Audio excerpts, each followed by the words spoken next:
Well, I just shot at what I think might be a really nice buck. I came up here, up to the big north woods by myself. I got the spot marked where he was standing when I shot. It was a long shot, but I think I seen him kind of wobble over there. He might be down over there. I'm really hoping because he looked nice.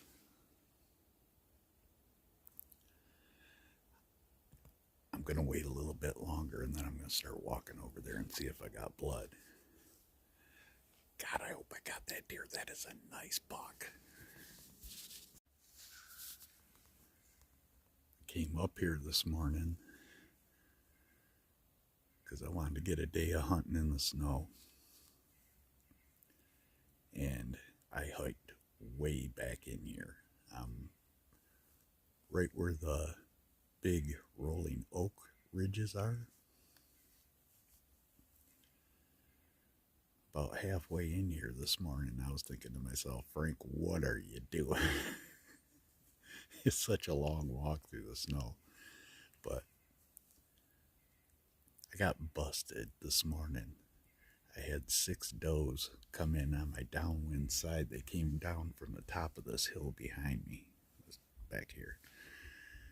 And I don't know how they caught my wind, because my wind was kind of going that direction, but it was going like downhill.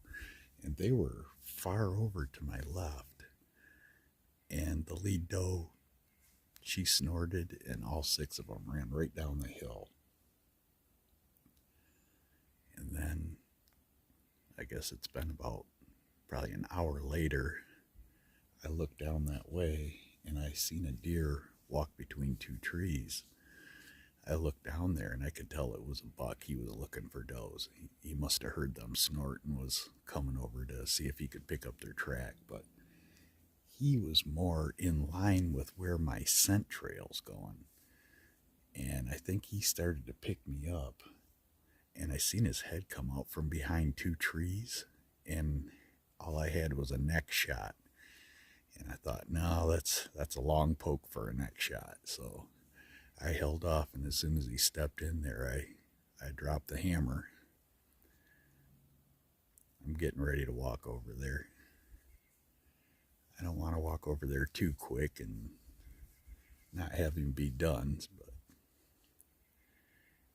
yeah, I'm gonna wait a little bit longer and then I'm gonna go over there. God, I hope I got that guy. Yeah, and by the way, it is the last day of Michigan's gun season.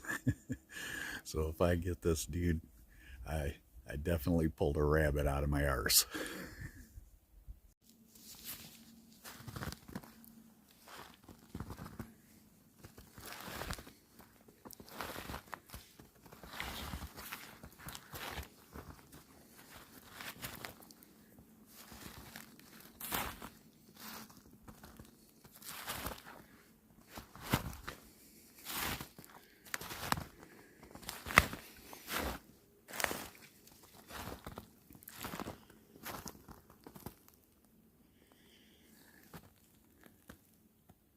I cannot find a blood trail.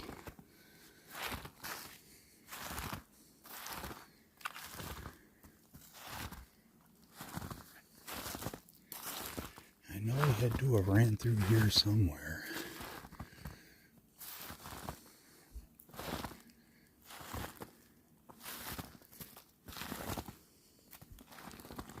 There's tracks all through here. I am not seeing a blood trail.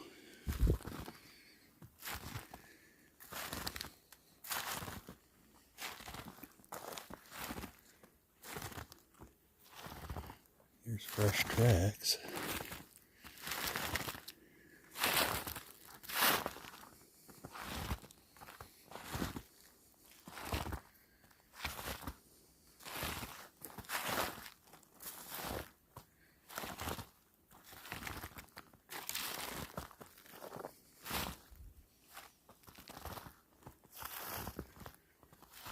Wait a minute.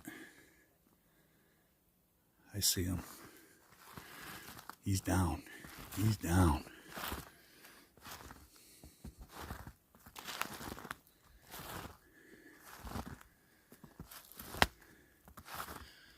Oh yeah, he's down.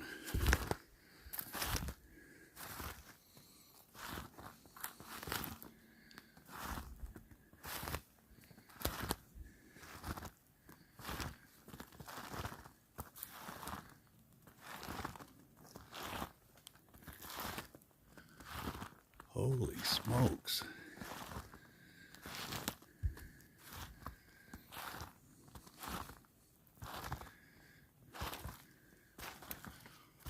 All right. Wow.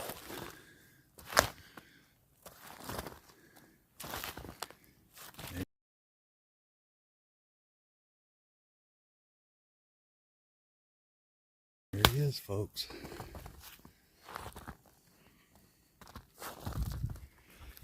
That is a big bodied deer.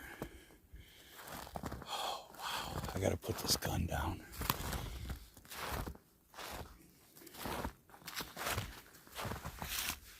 Oh.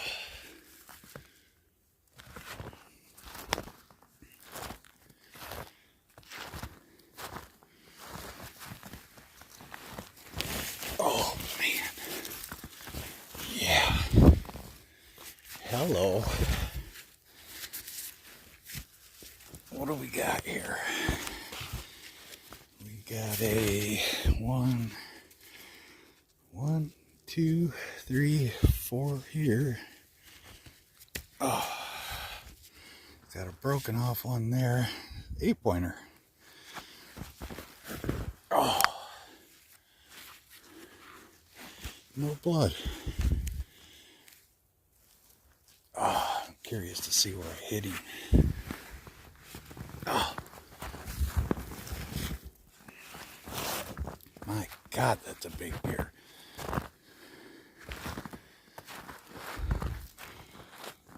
Whew. Hallelujah.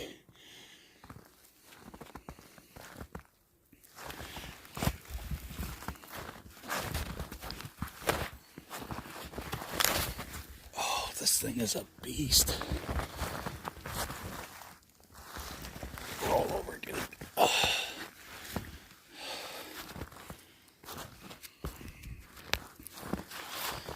Oh, it looks like I caught him back here. Not the best shot I've ever made, but that was a long shot. Ugh. I do not know how I'm getting this beast out of here, but it looks like I'm going to have to figure it out.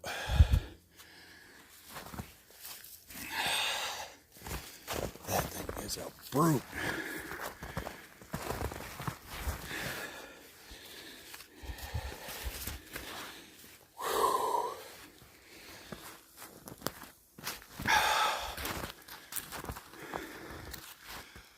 Whew.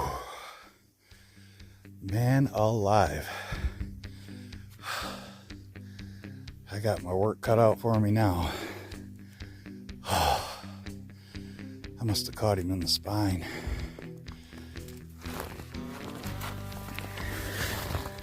That is a nice buck.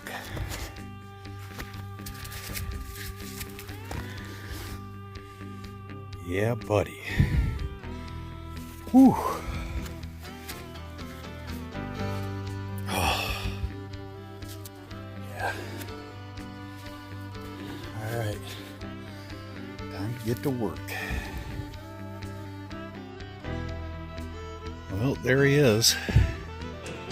Man, I just cannot think of a better way to end the 2023 deer season. I've let so many deer walk, and I've seen a lot of little bucks. This was the first nice buck I've seen. Just awesome feeling to have gotten him. Now I got to figure out how to get him out of the woods. Like I said, I'm up here by myself, so yeah, I got some work ahead of me here. But man, just a great buck.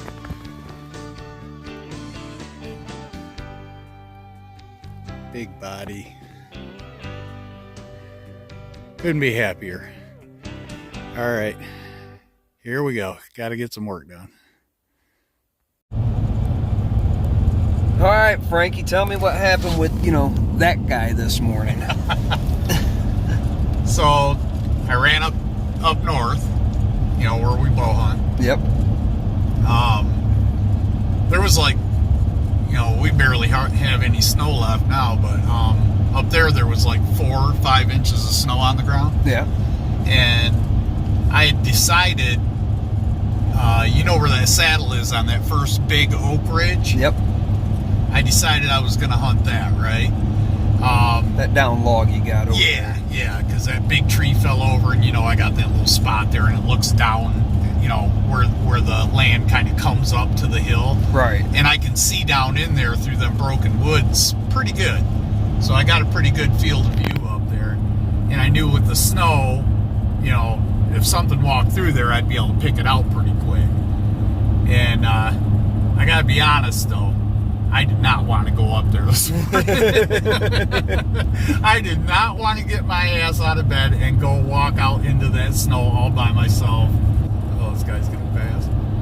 So, anyway, I walk out there, and I come over I walk the back side of the ridge. Right.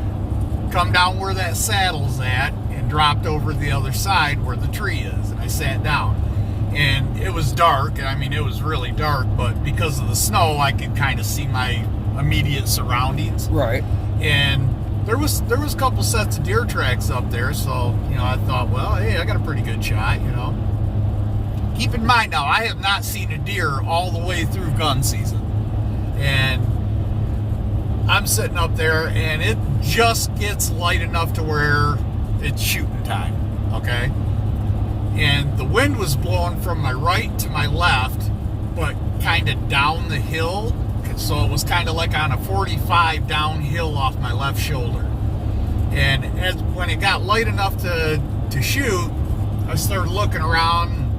I thought I heard something over to my left, and I looked over there, and as soon as I looked over there, I heard, a doe blowing off. Apparently caught my wind. I don't know how, because she was like a little bit above me on the hill. Right. So I didn't really get how she caught me. I don't know if she seen me move or what, but I mean, let's face it, the deer have been hunted for a month and a half hard now. They've been shot at with bows and guns and running into guys everywhere. So they're on high alert. So okay. So I get busted. She runs down the hill. And then I seen another one run down the hill. And another one, and 6 of them ran down the hill.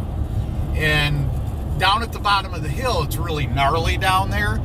And they kind of disappeared into that thick stuff down at the bottom of the hill. Well, over the course of the next half hour, 45 minutes or whatever, I just kept, scanning back and forth across the bottom. But I would look back toward that tangle every once in a while just to see if something was hanging around down there. Well, there was an open patch, from my perspective, it looked like about a 4-foot circle of snow that I could see clearly into that tangle. Right. And I was looking down in there, and I seen a deer body walk into that open spot. And I brought my gun up. By the time I got my gun up and the scope on it, it was just long enough for me to tell that's a big deer. That's not just a little skinny doe. That's a big deer by itself, right? Gotcha. It's starting to walk, and I've seen the direction of it. It's starting to walk up the side of the hill where them does had ran down earlier. So I keep watching. He's standing behind these damn trees, and he would not come out of there. He stood back there so long, and I couldn't see him for so long. I thought maybe he had turned around and just walked away from me and was gone. But no, he was still there. I put the scope up, and I dialed my scope up to 6. Gotcha. Okay, normally I keep it on 3 or 4 because I like the wide angle. Oh, yeah. You know that. But I dialed it up to 6, and I'm looking down there where I had last seen him, and I just kind of scanned ahead in the direction he was pointed. And, all the trees are straight up and down, yep. Right? Well, I see a bar sideways. Gotcha. So I get on that and I'm looking, it's his head. And I can see he's got a big hook, right? And I'm like, oh, that's a nice buck, you know? So now I'm looking for a shot. And all I got is just like right where his head meets his chest forward. That's all I could see. And I couldn't really make out his rack because, you know, he was good. At that point, he was probably 110, 115 yards out. Right. And it's in broken trees, so it was tough to make out what was going on. But anyway, I stayed on him, and I had a little window there, about a foot wide window with no branches clean to him. And I was thinking, you know, maybe I should take this neck shot, you know. But it was a long poke through broken trees and stuff, and I'm not gonna risk that. I'll just stay right on his neck, and if he steps forward, I'll take him in the shoulder as soon as he steps forward. Well, there's a deer right there. Jeez. Little dope. Almost got another one. He lifts his head up, looks my direction. Now, mind you, the wind's going his way, and he looks my direction, and I think he kind of picked up a little bit of my wind, and he turns, right? He turns and steps forward at the same time. So now it's kind of a hard-quartering away shot, and it's taken me longer to tell you this than when it happened in just a matter of seconds, but I touched the gun off. I thought I could tell that I hit him. Wasn't sure, but I was, you know, I had that pretty good feeling that, yeah, I think I got there. Right. And I sat there for a half hour or so. Then I had to get up and go look. I walked over to where, and I had marked this little squiggly tree that he was standing by. I walked over to that tree and I'm looking around. I could not find any blood. And there's snow on the ground, right. So if I hit him, there should be something laying on the ground there. Hair, blood. Couldn't find nothing. Then I thought, well, I'll pick up his track, and maybe if he didn't bleed till he got out there a ways, I'll just follow his track until he starts bleeding or doesn't. You know, one of the two. Kind of like what that buck Eric got a couple years ago. Right. Yeah. So I get down there, and dude, there's fresh deer tracks going every which way down there. I mean, you couldn't make out what was him, you know, what was something else. You just couldn't tell what was him. So I get in my mind, okay, I line up where I was sitting, where I shot, where I had last seen him. When he took off running, he dropped down under this dip and then came back up, and I seen him kind of go over like to the right. And almost in my mind, I thought maybe he fell right there. Well, he did fall, because he had taken about probably 8 good jumps. Right. And then there was a tree down that he totally launched over, man. I mean, you'd have to see it to believe it, but I mean, this sucker launched a good 15, 20 feet. Yep. And totally cleared that tree, and that tree was like chest high on me. And as soon as he got on the other side of that tree, there was a bunch of dirt tore up where he landed, and he made one more hop, and he fell over dead right there. Oh, no way. Was there any blood then, or? When I followed it back, I found a couple little patches of hair, and there was like little smattering, real light, misty blood. And when I say light, I mean light. Right. I really had to look. Even with snow on the ground, I really had to look to find it. But I did find one drop of blood about the size of a nickel. So it's not like when a 450 touches them. No. No. And there was no exit wound. So what ended up happening was the bullet caught him right at the rear of his rib cage. Okay? Gotcha. And because of the angle he was turned at in the downhill angle, Yeah.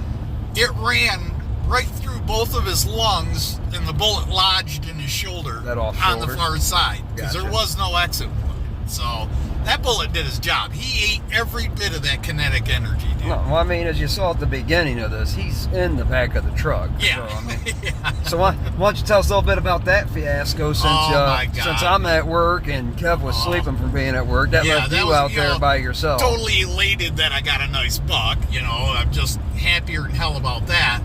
And then it starts dawning on me, fool, you're out here by yourself. Now you got to get this big sucker out of here. And, you know, it was in the morning, so I told myself, well, I got all day to do it. So there's, you know, I don't have to kill myself. So I ended up getting him gutted out, tagged up, had you do the register thing for the DNR. And then I walked back to the truck, and you know where the motorcycle trail goes through at the bottom of that hill? I do. I got so lucky, bro. I walked away from that deer walk 30 yards, and there was a motorcycle trail. Oh, nice. And you know, all So the kind of bitch- like that 6-point I shot there a few years ago. That motorcycle trail was only Yeah. You know all of the bitching I did about that motorcycle trail Oh, when yeah. they first put that through there, through all that thick stuff. I was totally pissed about it. Still bitches I about was it, by the way. happier than hell to see that motorcycle trail. So I get out to the motorcycle trail, I walk that out to the 2-track, get to the truck, strip off my Carhartts, get all my heavy duty clothing off, grab drove the truck over to the trailhead. right. Pulled the deer cart out of there, dragged Cold Blue all the way back to the deer, got him pulled up on there, pulled him out to the thing, and I had to rest. Like, I probably took 6 breaks on the way back. Yeah, because you know some of that motorcycle trail, I ain't gonna lie, it wore me out. But I got to the trailhead and then pulled the truck right up to the trailhead, and because of the handle on Code Blue, I was able to lean the handle against the tailgate of the truck, and then get down at the bottom of it and heft that sucker up and shove it at the same time. And I got him in there, dude. I don't know how I did it, but I got him in there. It's called old man strength. Oh my God, dude. I was digging deep, though. I was digging deep. I ain't gonna lie, dude. I was digging deep. But yeah, I got him in the back of the truck, and then I was so relieved that okay, great. I got this sucker in the back of the truck. Now I can go. The thing that gets me is at the beginning is you said you had a hard time dragging yourself out there. Your crazy ass was standing out on the pier in a driving snowstorm catching fish, and you had a hard time getting up to go out and shoot this thing? Well, that was kind of my, that kind of fell into my reasoning, dude, because it was like, the other night you did want to go fishing real bad, and you went out there, and it was horrible out there. And, granted, I caught fish or whatever, but I did pay a little price for the fish out there. Well, he's there. We're pulling up to the processor now, so Yep, we're going to get him cut up, ready to get in the freezer. that's a nice deer. Good job, Frank. Thanks, man. Appreciate it.